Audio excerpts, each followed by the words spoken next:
Namaskaram, Anandana. Namaskaram. Thank you for taking out time and speaking with us. I want you to first tell me as to what is your role at Isha. I'm basically from a town called Trichy in Tamil Nadu, and I was a farmer before I stepped into Isha. I Okay. was having my own land and was practicing agriculture.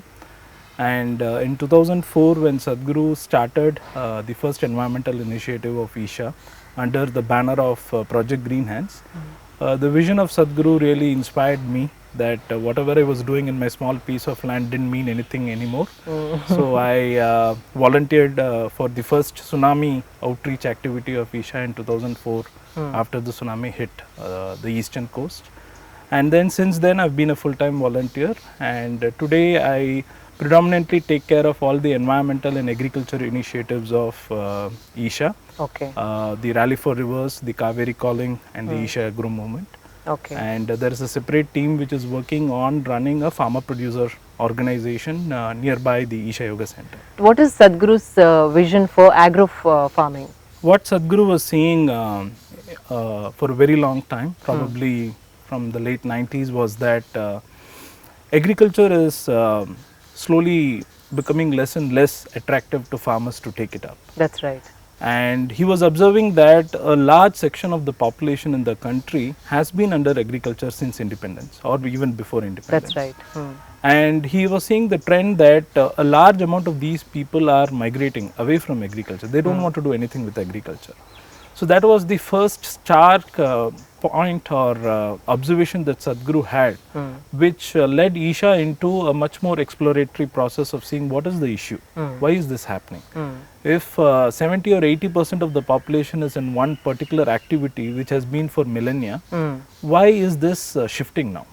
And when he started looking into in detail, he started to see that fundamentally it is becoming less and less profitable and more difficult and more risky. So when somebody is investing his entire life, his resources into something, and just one small change in climate, it can ruin the crop. Absolutely. One small change in the market situation, it can change his life. And this has led to a lot of farmer distress, which has led to a lot of farmer suicides in the country. Correct. So when we look at why the agriculture is not becoming profitable, is when we see that is that the input cost in agriculture is gradually increasing over the years, and the marketing price, the farm gate price for farmers for whatever that they are growing is not increasing in the same way. The cost of cultivation is increasing, but the farmer is not fetching the right price, price. or enough price for the produce. Now, why is this cultivation cost increasing? It has not been increasing for probably thousands of years, but it has started to increase in the last probably 4, 5, 6 decades.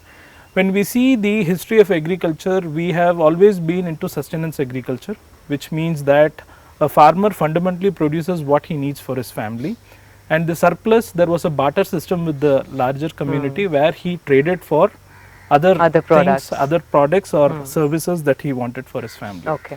Now, after the era of currency, he wanted to make profits, he wanted to make money.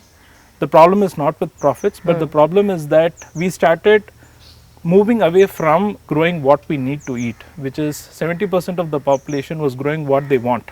So the food security was not a really big question probably 100 years back. Correct. But today what we want to grow is what we want to sell, and what is not what we It's want to always eat. commerce and commerce Yes. in mind. Yes. So this was one problem that we observed. The second problem is that when there is a cash crop cultivation, the farmer is now trained in the last whatever 5, 6 decades after the green revolution, is now farmer trained to look into having maximum yields Okay. in every crop that they want. The desire to see maximum yields is not the problem, but because from the advent of chemical intensive agriculture, they started putting more and more salts into the soil. So now if we take a earthworm and you just put your table salt that we eat on the earthworm, within a few minutes the earthworm dies. Correct. Now over a period of 5, 6 decades, you are continuously putting salts into the ground as fertilizers. Now the soil microbial population, which is the fulcrum of agriculture, which is the fulcrum of plant life and Right. the productivity of plant life, if that population is declining, the soil health is declining. So the And hence microorganisms. the productivity is declining. Okay. The microbial population is declining. So year by year, when the soil health is declining, the farmers are pushing more and more fertilizers because the okay. nutrition is lacking in the soil. Okay. So now this has become a vicious cycle. Right. It is not a very straightforward, simple problem. So there are at least 6 or 7 crops under different layers of solar harvesting is happening. So it is 100% of the land is being utilized. The sunlight of the entire landscape is properly utilized.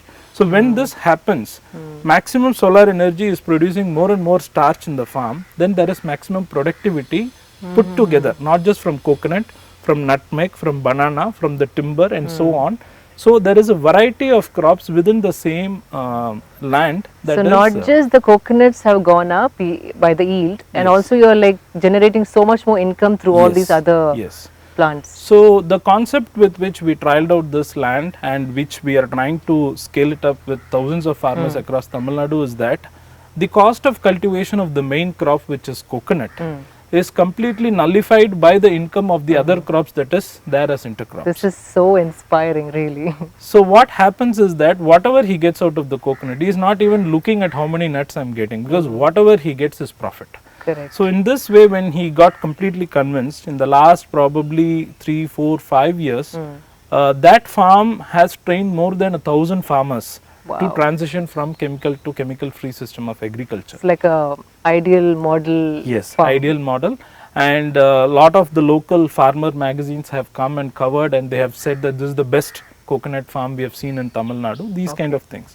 And So one it- more question, like Yeah. when you have so many different kinds of plants, the soil nutrition, is it enough to support all these varieties? the more the merrier. That's how the soil works, because Okay. the more biomass it has in the plant life. See, for example, this tree is there. Now continuously the leaves will be falling down and new leaves are coming. So this fallen leaf becomes compost or humus, which means that it becomes food for the soil microorganisms. Correct. So the more plants you bring into your farm, the more diverse variety of plants you bring into your farm, the soil health increases, the diversity of nutrition increases, the Okay. diversity of organisms in the soil also increases. Okay. So the more diversity you bring in, what we have observed, and it has also been proven by various scientific community, that the more diversity you have, the better the yield, the better the soil health becomes. Okay. So this is something that we have seen as a living reality. Today a lot of agriculture professors and scientists are coming there. A lot of practitioners and experts who have been talking about this for decades have seen this farm. But it's not just one farm, it's just the start. And now in the last 5 years we have converted more than 2,000 farmers from chemical intensive agriculture to chemical free. Okay. This has come out of training 12,000 people. In the last 5 years, we have trained 12,000 people into chemical free system of agriculture, out of which 2,000 have transitioned 100%, and rest of them are slowly transitioning. Okay. Because a farmer, 100% or a full-time farmer doesn't have any other alternate source of income. So if I am a farmer, I am growing crops in 10-acre piece of land, and you are Isha, you are coming and telling me you stop using whatever I was using in the last 3 decades. I am afraid whether this is going to work for Work me or or not. not. Even though I see a lot of campaigns Yeah, that yeah. are going on, For yourself, you're scared. I am scared. So what I do is that I convert 1 acre of my land to see whether how it works, how the soil responds, Okay. what are the new pests and diseases that I face, and for these diseases, if I should not use chemical pesticides, insecticides and other sprays, how will I manage this? That's right. Who is going to support me? So in Isha Agro movement, when we started scaling up this pilot initiative after trialing and succeeding with the 30 farmers, what we felt is that it's not the technology or it's not the theory part which the farmers are not aware of. Most farmers, when we went and gave this training, yes, we know all these things, but it is not working. So then we went into we started digging deeper. Okay. What we saw was that a farmer is not able to understand why it is not working very clearly. Because there are some small mistakes that they do when they prepare these bio inputs. The bio inputs are like Panchagavyam or Right. Jivamridam or something that they use. There are few mistakes that they do while they are preparing. Okay. So these mistakes, we try to cover these mistakes by doing individual farm visits. And when we started training in the second phase, we started doing practical trainings where we bring in all the ingredients and we make the farmer do it in front of us. So these kind of trainings, we did it with 12,000 farmers, where every farmer is practically trained and not in classroom setting, in farm settings. That's right. In farm settings where the farm has been successful in natural farming for more than 6 or 7 years, in those farm settings we are conducting these training programs. So then we started giving hand holding to these farmers, creating a WhatsApp group where a region, say for 2-3 districts having the same agroclimatic condition, they come together as one WhatsApp group. Okay. And in that WhatsApp group, a farmer, he just takes a picture of this disease or pest and he posts this in the WhatsApp and says that what do I do? Wow. There are 3 or 4 farmer resource leaders which we have handpicked and we ask them to give solutions on a day-to-day basis. So every day there is a question opening time where 2-3 hours are open, the WhatsApp group is open for the farmers to ask questions, and within 24 hours their problems are addressed by expert farmers. Wow. So when we started using technology for addressing issues which are geographically spread in a wide region, we were able to see the momentum of this movement that Sadhguru had in his vision started picking up. So from 30 farmers, we trained 12,000 farmers. From just 20 farmers who converted 100% to natural farming, now we have 2,000 farmers who have converted, and probably in the next year or so, the 10,000 farmers who are remaining out of the, they will also transition completely. Wow. So now this is becoming practical, and it is being taken up by farmers not because they love the concept, not because they have love for natural farming, it's simply because it is making economic sense. Because this 1065 farmers started with a small turnover, and today the turnover of the company has become in such a way, it is the #1 FPO in Tamil Nadu, and it has been ranked as the 9th best FPO out of the 769 FPOs that are running in the country today. Wow. Congratulations on that. That's yeah. So the FPO movement has really picked up, and we see that the scope of this is much larger. So Sadhguru now wants us to create more and more FPOs to demonstrate in different agroclimatic conditions, so that other organizations can also anchor FPO building in their own locality, in their own regions. So Anandana, how many farmers can one FPO ideally manage or bring together? Today, by and large, the 769 FPOs that I said that are right now running in the country, on an average anywhere between 200 to 1000 farmers is the size of FPO, and it depends upon what is the organization's capability which is hand-holding the FPO to scale it up. Now this Vellingiri Ulavar company, this is having 1065 farmers. Under one FPO? Under one FPO, Oh, 1065 wow. farmers, and 200 more farmers are waitlisted now for us to complete the financial year, and then they will be onboarded in the next financial year. And we are seeing that this is a very good size for us to demonstrate the success of the FPO at a state level and at a national level. But Sadhguru is not happy with this. Sadhguru feels that still 1000 farmers or 1500 farmers are not going to really make a huge difference in terms of the bargaining capability is concerned. Okay. So Sadhguru is saying that we should demonstrate a mega FPO where 25,000 farmers can come together. 25,000? Yeah. Wow. So when we aggregate the produce of 25,000 farmers, it will be probably 100,000 or 200,000 acres of land, and if we aggregate this produce together, we will be like probably a corporate company. Absolutely. When this happens. Right. And if the same rule that applies to a small FPO, that all the profits goes back to the farmers, and there cannot be any possibility of a private equity taking over the company, if the same safety guard is applied for this 25,000 farmer FPO, then this becomes the roadmap or the blueprint for farmers to come together. See, when this happens, what will happen is that, for example, it is not just about very simple concepts of reducing cultivation cost and increasing margins and profit. What will also happen is that very specific issues which are specific to the region. For example, I will tell you a very small example. In this region, the coconut farmers' only major problem is that they were not able to get labor force during the peak harvesting time. See, coconut is a 12-month crop. It's not a seasonal crop. That's right. But the market suddenly goes up and suddenly comes down. When the market is going up, the farmer needs the maximum labor force to harvest at that point in time to make the best utilization of the market potential. Now we are not able to get this. So by the time farmer arranges the labor and harvests it, the market value again goes down. So this is a cycle which farmers are not able to make best use of. See, the market can be seen in a very negative context. It can also be seen in a very optimistic context. Where if the trend is going up and if I have the right capability to harvest and sell at that point in time, then I can make maximum profit. That's right. So this was observed by the Vellingiri Ulvar company that we are running. And what the people did is that they hired a labor force 365 days of the year. And what they did is that they made a harvesting calendar which is in tune with the market trends. So we analyze the market trends, we see the ups and downs in a year, and then accordingly we supplied labor force for these people at cost. There was no profit making in supplying this, but just a service that was organized together, Right. scheduled in such a way that we were able to just increase the the coconut marketing potential by 10% just by adjusting the labor charges. So it's all planning and organizing. It's planning, organizing, and seeing what are the specific issues that are curtailing or becoming a bottleneck for this group of farmers and addressing those issues in a concerted effort. So this is possible only if farmers come together in unity.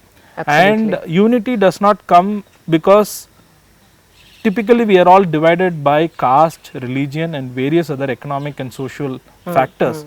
But what makes people come together is that when they see that if I come together I can make much more money, then they want to come together. That is the luring Yes, factor. absolutely. So this is the model that the Isha Agro movement is now trying to propagate, that in any piece of land, doesn't matter, they can grow at least anywhere between 3 to 7 different crops which will protect them from climate crisis, from market crisis, and will also ensure that they have something for their family to eat healthy.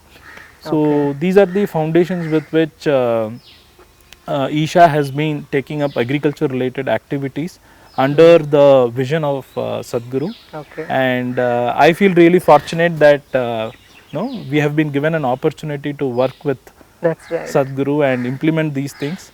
There is nothing more gratifying when we see farmers' income go up, Right. when we see the soil is getting better, when we see that they are also eating healthier than what they used to.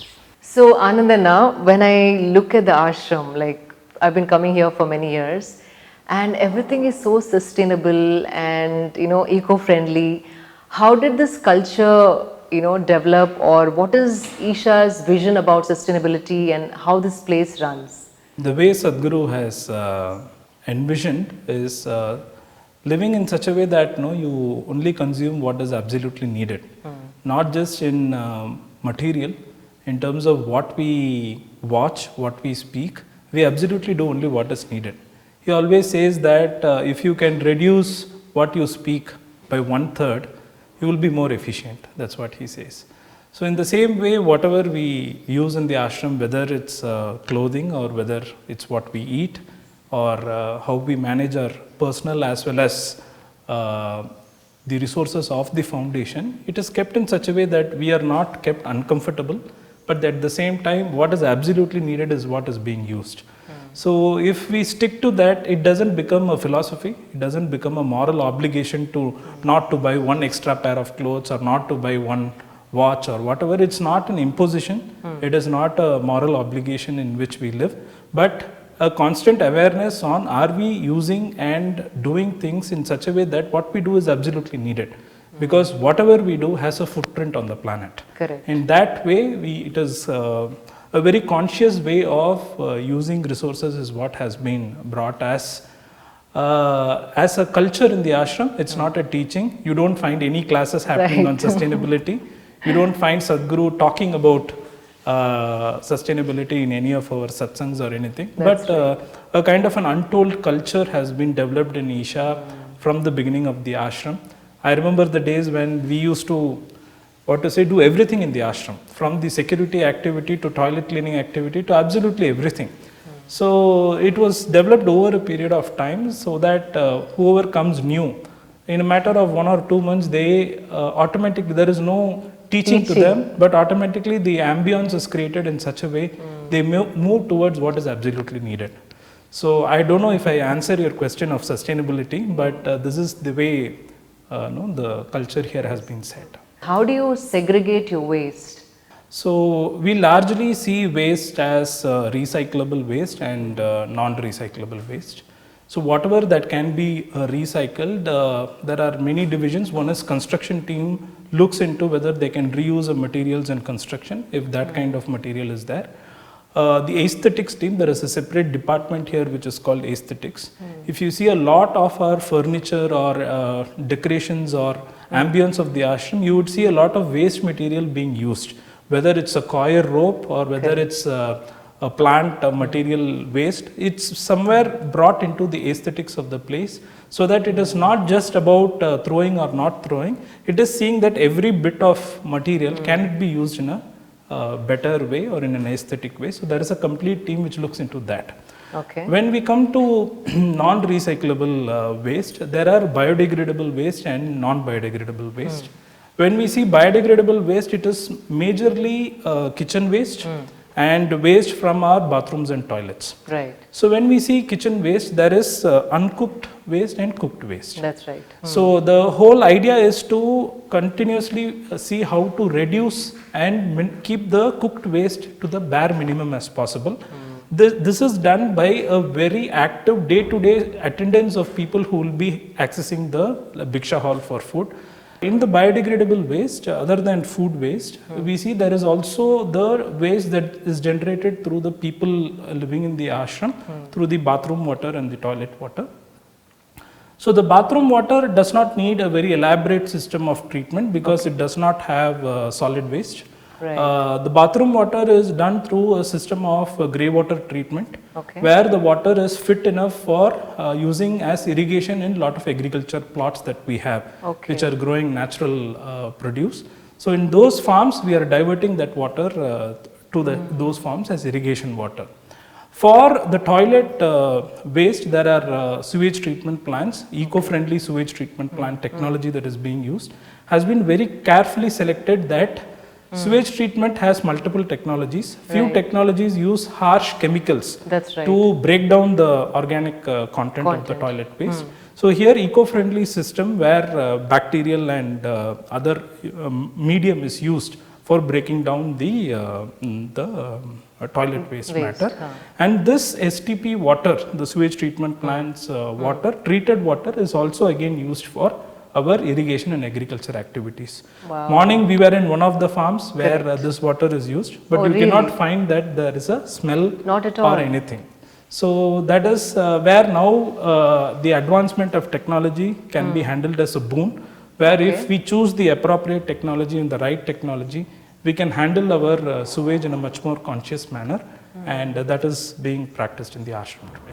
Wow, this is so inspiring. So there's nothing really going for waste. Yes. Even for example, there are a lot of laborers who kind of come for seasonal work, and even in agriculture or in construction or anything, there are a lot of laborers that come on seasonal work. The clothes that people who use here, and if they want to throw away the clothes, there is a system where it is collected by a department. There is a housekeeping department which systematically collects. For example, if I buy one piece of kurta, the old kurta, I wash it, iron it and give it to this department, and they insist that we can only give it after washing and ironing, so that it is gifted to these sevadars who are coming and working, who don't have the means to buy new clothes every time. So in this way, even the clothes, we see that there is a department so that size wise, male or female, children and all these things, it's properly segregated so that it is not just randomly thrown, like garbage. Rather than it is categorized, stocked, and there is a day where we can go and deposit these things. So it's a very organized activity by itself. I also saw a lot of art being made with scrap metals and using rock and ropes and cords, as you said. And as you said, we can always use discarded stuff to become innovative and creative as well. Yes, absolutely. And do you have any natural energy that is used in the ashram? Yes, in the initial stages, we were dependent upon the electricity produced by the electricity board, supplied by the electricity board. But today, around 50 to 60% of our energy consumption is renewable energy. Okay. So, in all the rooftops, there is a lot of living spaces here and office buildings here. In most of the rooftops, we have installed solar panels. Okay. So, there are two forms of solar energy that we are doing. One is for electricity substitution, and second is for water heating. Because we are in a very cold place, and a lot of people need some warm water in the morning. So, for those people, the few blocks where senior people are living in the ashram, so some water heating is also available during those periods. Okay. So, one is that we don't encourage bright lighting in the ashram because it is also said that Sadhguru gives us a lot of guidance and tells us to try to train our eyes to see in the dark. Okay. So he says that human eye is capable of seeing in the dark. He used to say stories of how he used to live inside forest where it is pitch dark. That's But right. in a matter of 15-20 minutes he'll be able to see. And if you train your eye enough, then you'll be able to see it very clearly. Okay. A lot of places in the ashram, when we cross from one region to another, there is consciously we don't have bright lighting, flood lighting or street lighting done. That's because correct. there is it's not about electricity, it's Yeah. not about sustainability. Saving electricity. It's again about how consciously we can live, which reflects naturally on reducing power consumption one way or the other. And he says that how to keep your human system in such a way, whether it is cold or hot, you don't try to put ACs and other things to moderate your Body temp. environment, but you can moderate your body in such a way it can withstand cold and heat in a certain way. So in every way he goes back to our culture, he goes back to our tradition where a conscious way of living naturally brings about a sustainable way of living in the ashram. So in this way, energy, wherever it is absolutely required, it is kept. We don't compromise on the safety of people. When somebody has to walk in a certain pathway where it is public, enough lighting is given, not that lighting is not there, but at the same time, it's done in a certain Okay. balanced, aesthetic manner. And I've been here, as I said, many times, and I've seen a lot of volunteers are consciously looking at how people are using water. So what are your methods, and what are the things that you have in place when it comes to water conservation and preservation? One is a lot of awareness is given, mainly for ashram visitors, because there is thousands of footfall in the ashram as visitors. The awareness is already there and inbuilt into the people who are living here continuously. But people who come from outside, they are not aware that this is a large area, and if we don't conserve our water, we can end up in trouble. So in every point where we have either taps or drinking water or washing or toilets, there is always a board kept to make them aware that we should conserve every drop of water. That is one form of awareness that is kept in the ashram. Second thing is that we have strategically located few recharge pits or recharge zones based on the topography of the land in the ashram. When rainfall happens, it naturally flows through gradation. Correct. And where there is a gradation and where the speed of the water needs to be stopped, beneath the ground we have kept recharge points where the water gets percolated into the groundwater so that our groundwater bore wells are recharged. Okay. In spite of having such a large number of people living in the ashram, we have never had a situation where our bore wells have gone empty or our bore wells have gone 1000 feet or 1500 feet, where in most cases in the surrounding regions, if you see, the bore wells even in agriculture land today, average depth is around 900 to 1000 feet. But in the ashram, the bore wells are doing very well because of this way of handling the rainwater and recharging the rainwater into our aquifers. Okay. So I've also heard about sinking pits. Do you still have them here? Sinking pits for smaller households, if you are in an individual house or in an apartment with small number of houses, sink pits can be given. For larger spaces like this where the open area is also quietly large, depending on that, what we are telling as recharge pits is a larger sink pit. and a Okay. deeper sink pit. Basically, that's It's all the it same is. thing, huh? So that is also being practiced in the ashram.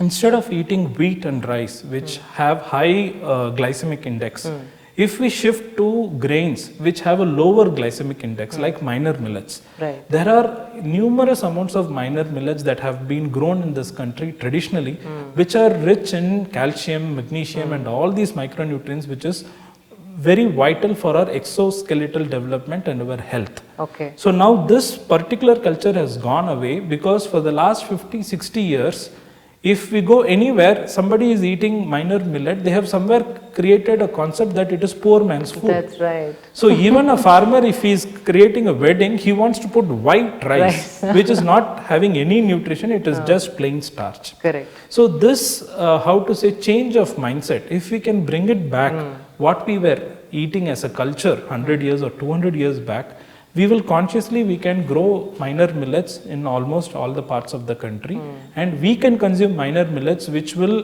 prevent us from getting into diabetes and which is more nutritious in terms of micronutrients. Now why minor millet versus paddy?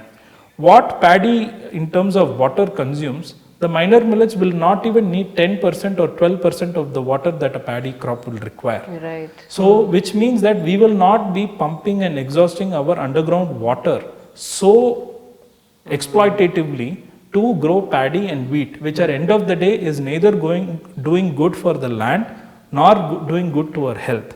So, some conscious change in the larger community, if like Sadhguru says, if we shift at least 30% of our diet to minor millets and native grains and cereals, then there will also be a equivalent transition of our agriculture land. Instead of growing paddy and wheat, they'll start growing millets, which is consumed by the larger population. That's right. Then rest of the 1/3, Sadhguru says that we should consciously wear fabric which is organic. Organic in the sense it is made out of natural material. Fibers. It should be done of natural fibers. And today there is material fabric made out of bamboo, cotton, Hemp. and hemp, jute. There is so many different. And many blends also, exotic blends. Yeah, probably you will be more knowledgeable in this area. It's my weak area. That's okay. Basically, it's that we see that there is a lot of scope where we can cut down on synthetic polyfiber fabric usage, and 1/3 of the land should be producing natural fibers which can be used in fabrics and which can be consumed within the country, and there is a huge export potential for India to become the capital of cotton export in the world, and it has always been so, and we still have that opportunity. But today majority of our clothing style has gone into polyester and other synthetic mix of clothing, which can be kind of what to say done away with for our own well-being, not because of the planet or anything. So in this way, if we bring 30% or 35% fruit consumption, another 30 to 35% as millets and native cereals and traditional grains, and if we shift to organic fabric, this is sustainability for human well-being as well as for the entire planet. And this is the vision Sadhguru is talking about, conscious planet. Because if you see the discourse of conscious planet, what Sadhguru is trying to say is that it is not just about ecology, it is about marrying ecology with economy, and trying to see how we can bring in all these elements in a very inclusive manner, rather than imposing it as a regulation, rather than imposing it because of moral obligations. So lifestyle change is what is the way forward, and that's the way Sadhguru is asking us to choose, because we have the freedom to choose. So this is the guidance with which we all look forward to transform whatever communities we are trying to work with. Wonderful.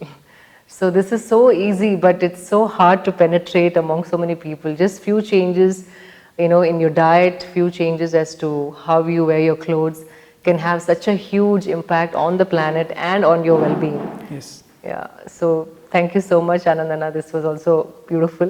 Thank you. Thank you for your time. Thank you. Namaskar.